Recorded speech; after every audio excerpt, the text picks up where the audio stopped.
Desi Lapangan Ivoji udah siap untuk datengin nasabah ke rumah ya. Buat kalian yang sekarang gagal bayar atau telat bayar di Ivoji, ada beberapa hal nih yang harus teman-teman perhatikan.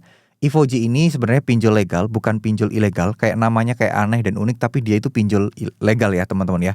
Jadi memang dia boleh dan berhak untuk mengirim orang atau tim penagihan atau tim lapangan untuk melakukan penagihan.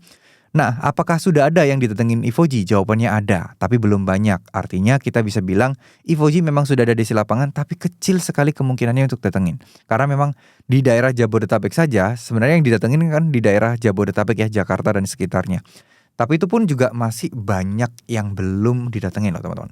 Masih banyak banget yang belum didatengin oleh Ivoji ini. Jadi nggak usah takut sih, nggak usah terlalu dipikirkan yang gimana-gimana ya. Oke, tetap teman, semoga apa yang saya sampaikan ini bisa bermanfaat. Ayo teman-teman bangkit, teman-teman nggak usah takut soal DC lapangan. DC itu tidak akan bisa ngapa-ngapain kalian kok. DC juga tidak akan bisa mengintimidasi kalian, itu mereka nggak boleh. Menyita barang kalian itu juga nggak boleh. Melaporkan kalian ke polisi itu juga mereka nggak boleh. Jadi nggak perlu takut, nggak perlu mikir yang tidak-tidak ya. Ini adalah pinjol legal di mana kalian ini dilindungi oleh hukum, di mana Ivoji sendiri pun juga terbatas oleh tindakan-tindakan hukum gitu ya. Maksudnya nggak boleh ada pelanggaran-pelanggaran hukum yang membuat mereka itu bisa akan dicabut izinnya, kena sanksi dari OJK dan lain sebagainya.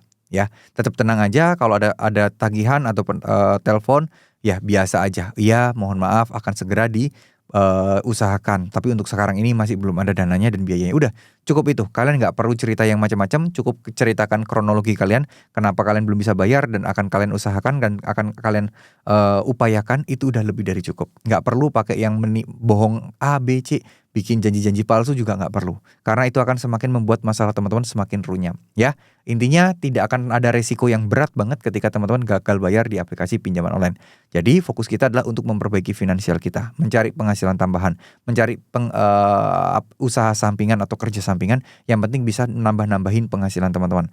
Seiring berjalannya waktu, teman-teman bisa nabung, insya Allah kalian bisa kumpulkan dananya dan bisa segera melunasi utang-utang pinjaman online teman-teman. Ya, oke, mungkin segitu dulu video kali ini. Semoga apa yang saya sampaikan bisa bermanfaat. Mohon maaf jika ada salah kata. Wassalamualaikum warahmatullahi wabarakatuh.